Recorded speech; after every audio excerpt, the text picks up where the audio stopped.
Well, buddy, good to see you this evening. Yes, it's good to see you, my friend. So before we launch into this episode, I just want to say this episode right now is unscripted. So you're getting our live emotions at the moment.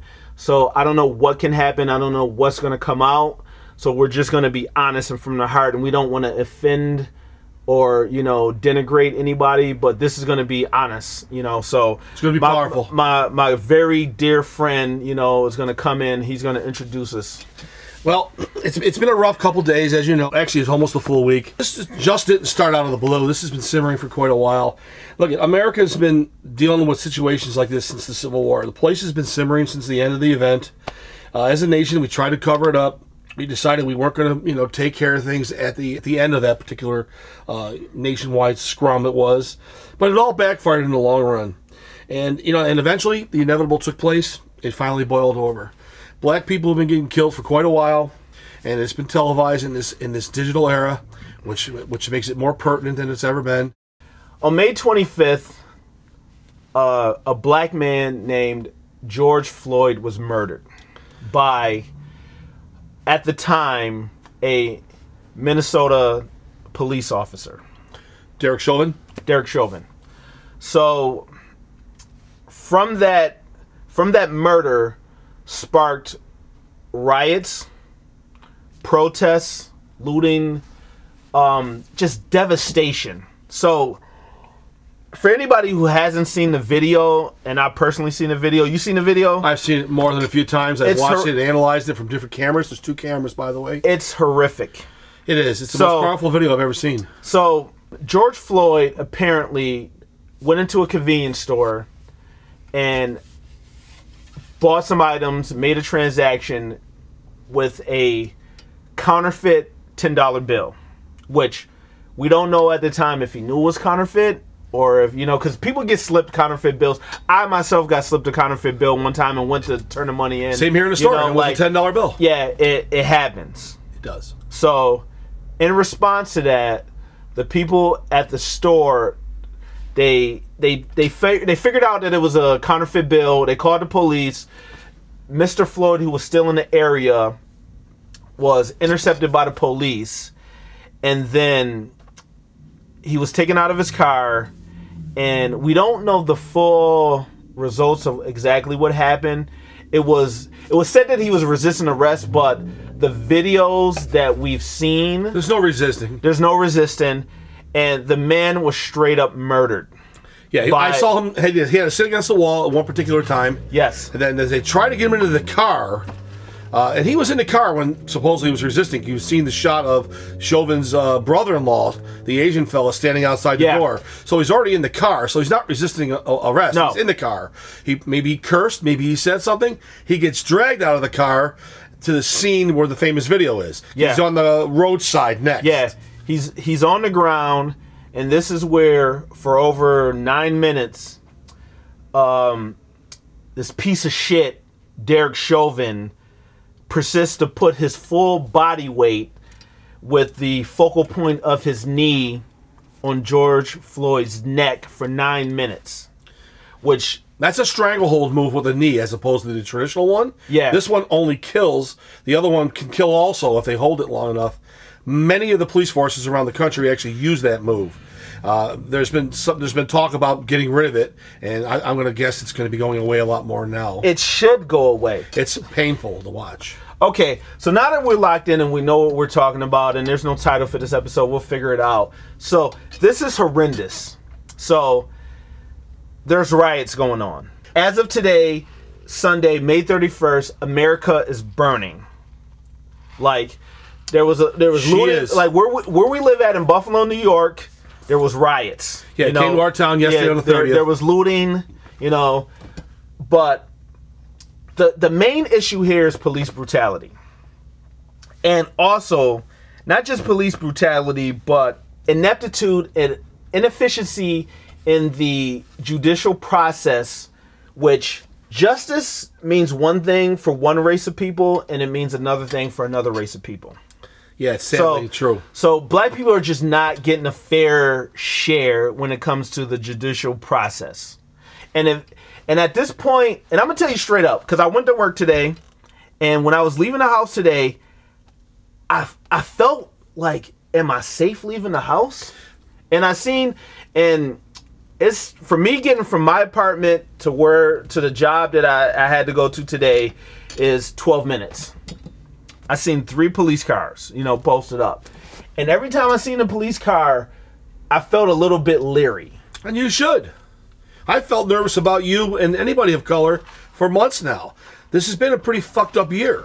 We talked about this in one of our earlier episodes, and we tried to take it with a grain of salt and everything, but this has been a year of insanity, absurdity. It's almost fictional, but it's real. And and this is what the things that have happened in our country this year are the things that actually topples a country that's already on the edge anyway. Yes, we're definitely on the edge. You go from Aubrey going back to early May when it finally got announced, even though he was murdered in February, which is another thing that's mind-boggling. Which is it's just another slap in the face. It really is. It's not important. We didn't think it was big enough. It's not important. Anybody who dies is important. Yes, but every life matters. Oh, and Black lives matter too. Black lives matter. And they matter. And so do Asian lives, and so do Hispanic lives, and so do Muslim lives, and so do white lives. Yes. So one of the major points that people come against, there's all this backlash about Black Lives Matter, and why is the focus on Black Lives Matter if all lives matter? So I'm gonna say this publicly. Please do. Go for it, brother. White privilege exists. Oh, it sure does. Now, and I think one of the reasons that people just don't think that white privilege exists is that they think that they have to confer it on themselves. But here's the thing, and I've asked all of my very dear, close, Caucasian friends, if you do not fear about yourself or your wife or your children who are all white leaving the house and being a victim of police brutality, that is white privilege, because people of color do not enjoy that right. Okay? Well, I do fear. I do fear things, even as a white person. Do you fear? But do you fear for your own? Do you fear that your son's is going to happen to your son? Well, you don't when he was a little younger, he's a hothead. He could have said something stupid. Anything can go wrong. But most white people don't have that innate fear. I know, but you see, I've been around black people my whole life. My store is in the city. I've got a boatload of black friends I've known for 35, 40 years. Police officers, friends, whatever it is. I have a strong connection and an affinity to black people. Yeah, and I respect them because in some ways my life was tough growing up, and I feel very akin. You're connected very much. I'm nervous because I know anything can happen any day. Yeah, and, I'm always worried about black people that I know because of this factor. But you're not worried about yourself. You're worried about your black friends, because that's the state of America. I guess technically I'm probably not worried about myself, but it crosses my mind. You get an asshole. I hate to say it, but you get an asshole cop or a bad cop. Now, this is nothing against good cops. Nothing against good cops. A small minority are bad people out there. They can be anything they want. Cops predominantly are good people. Yeah, that we cannot ignore. You cannot ignore it. And people have to understand this. Whether you're flipping burgers, selling coffee, at a retail store, you're a priest, you're in the military. Every one of these jobs has criminals in it. Oh, without a doubt. It's human nature. They've infiltrated into every job. So there's no job where there's one portion where we can say that all priests are good, or all military people are good, or all doctors and nurses are good, or all people who work at McDonald's. There's people to vilify in all of these jobs. But the issue right now, and the issue here is that police are licensed to kill. They have the right to take life. And at a disturbing and a very alarming rate, people of color are being murdered, and there's no justice, there's no recompense. And if there's no recompense, the murders will persist. And it will start to reach a fever pitch as it's reached now. Well, they have. Like you said, it has reached now. But like you talked about earlier, there's something sacred about the fraternity of the brotherhood that's connected to being a police officer, a fireman, a soldier, whatever it might be. Yes. So a lot of guys look the other way, and they try to avoid the confrontations. Because a lot of times, I could guess that some of the bad cops that are out there are tightly wound up in many, many ways for different reasons. And some of the the captains and some of the people that actually work at these these offices and these precincts or whatever, they'd rather sort of cope with it in a different way as opposed to really nailing it when they should. And that's the problem, because it makes the whole force look bad sometimes when it's really just a handful of guys. They need to stand up a little bit. They got a great union that protects them all. They need to be accountable.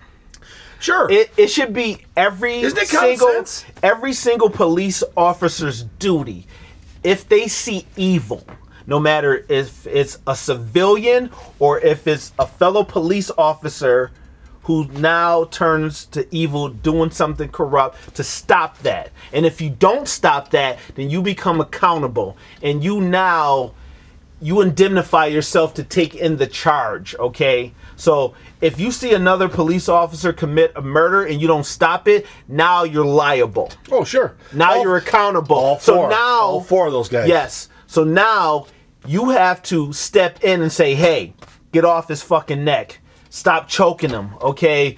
Why are we drawing our gun, when we're doing just a regular, tail light stop? Like, you need to be accountable. This brotherhood where they feel like they need to protect each other, which... It's out the door. It's got to go away. Like, if you're out in the field and you're all good cops, protecting each other is what I want you to do. I want police to be safe. But if you're a racist piece of shit cop, and like you're murdering or you're brutalizing women, children, people of color, Caucasian people, whatever, it is the right and the duty of another police officer to step in and now commandeer and say, hey, you got to stop this shit. I'm arresting you. And you should be, as a police officer, the guy was standing, you should be fucking ashamed. You should be fucking ashamed to stand there and see another act of crime being committed and not do anything about it. Well, Chauvin's on a freaking suicide watch now, because he realized that he caused the magnitude of what he did. Yeah, he should be on a suicide watch. I know it doesn't justify it, but it's his brother-in-law. They say it's his brother-in-law, the little short Asian fellow that was standing next to him who didn't do anything, is also part of the four. It's the indifference of good men. Yeah, these people who are standing around allowing this to happen. When a man begs for his life, says, I cannot breathe, is like George Floyd was screaming and crying for his mother, who was deceased, by the way. Crying for his mother, who is deceased, who's already in heaven, saying, Mama, okay, something's wrong. Police are like, aren't you supposed to render aid when you see someone in distress? Don't you get sad when that happens to any? Yeah. I mean, that shows how they treat black people as if they're not human beings. Like, they dehumanize. And here's the thing: once you dehumanize another human being, you dehumanize yourself. Okay, you start to chip away at what makes you human, your compassion, your soul, and like, what's left, you now become an animal. Yeah, they like to say that they treat, they like to say that they treat black people like dogs or people of color like dogs. That's wrong, because most of these fucking racist pieces of shit, they treat their dogs and their animals better than they treat other human beings. Okay, everybody has the right to life.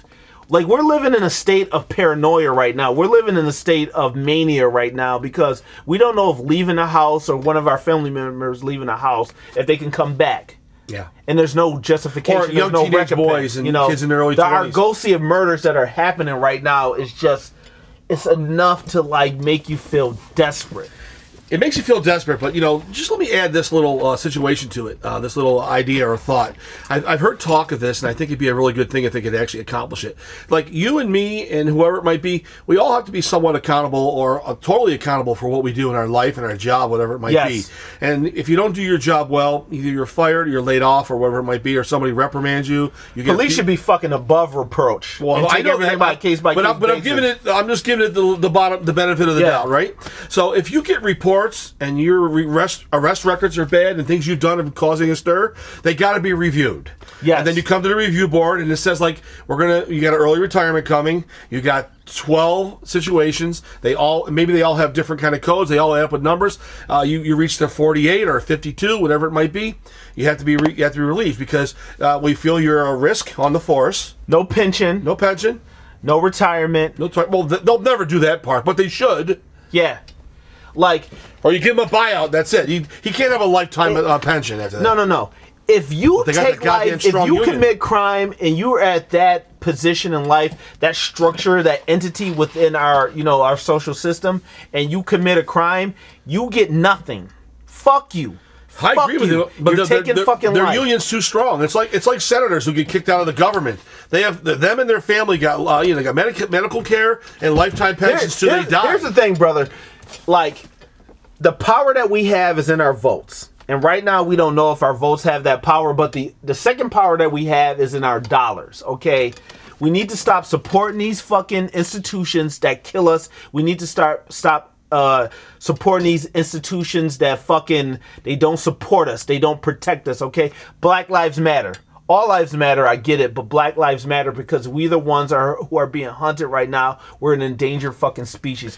Rest in peace to George Floyd. Rest in peace to Ahmaud Arbery. And like, this shit needs to fucking stop. And it needs to stop at the highest level. Well, because the corruption is starting at the highest level in this fucking bullshit. And I know this has been a very passionate episode right now, but it's where we're at right now. Jesus fucking Christ. It needs to fucking stop. I know, we've been saying it for a while. I mean, what's happening is very extreme. Sometimes the most extreme stuff is what causes the most attempts to fix things. This is the only thing we have. Even though there's a lot of destruction and there's a lot of things going on, it's getting attention, it's bringing things up. Nothing else works. And we want peace. We tried to kneel peacefully. Kaepernick tried to kneel peacefully. This is where we're at now. We want peace. Here at the weigh-in, we want peace. But at the same time, black people don't want to die. Ladies and gentlemen, that's the weigh-in. The weigh-in. Have a good evening.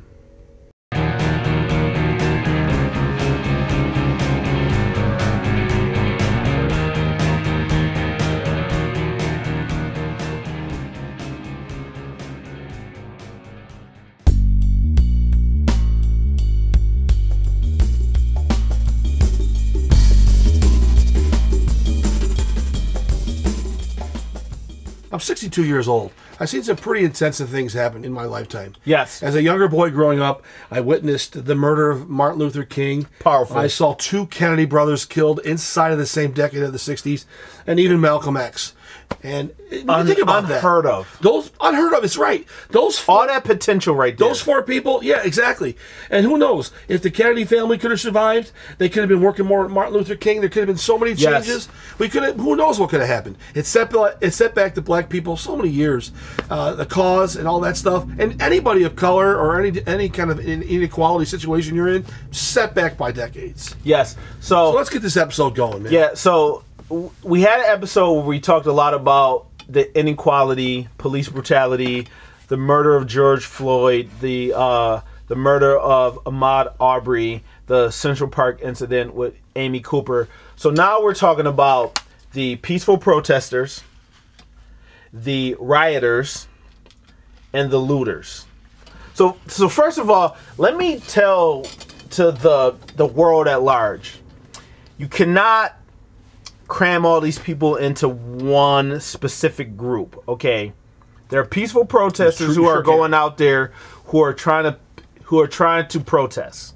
They're trying to protest inequality. They're trying to protest police violence. Then you have rioters. And the rioters can be disguised as people who are protesting peacefully, but they're waiting for anything to pop off so they can start rioting, so they can make it to a more aggressive, more violent, They can read the tenor of the crowd. They know exactly when to do what they plan to do. Yeah, and they're colorblind. So, like, it could be white people, black people, Asian people, Hispanic people, whatever. And then you have looters. Looters are people who are in the crowd, who are waiting for something to pop off, and they're criminals, so they can come up on some ill-gotten gains, Sure. They break some windows. They steal some sneakers. They run out the door with 27-inch TVs. Well, now they're 40-inch TVs, whatever it might be. So those are the 3 people we know are definitely out there. Then, and I don't know for sure because I'm not in these riots. I'm not in these protests. Government shills, Yeah.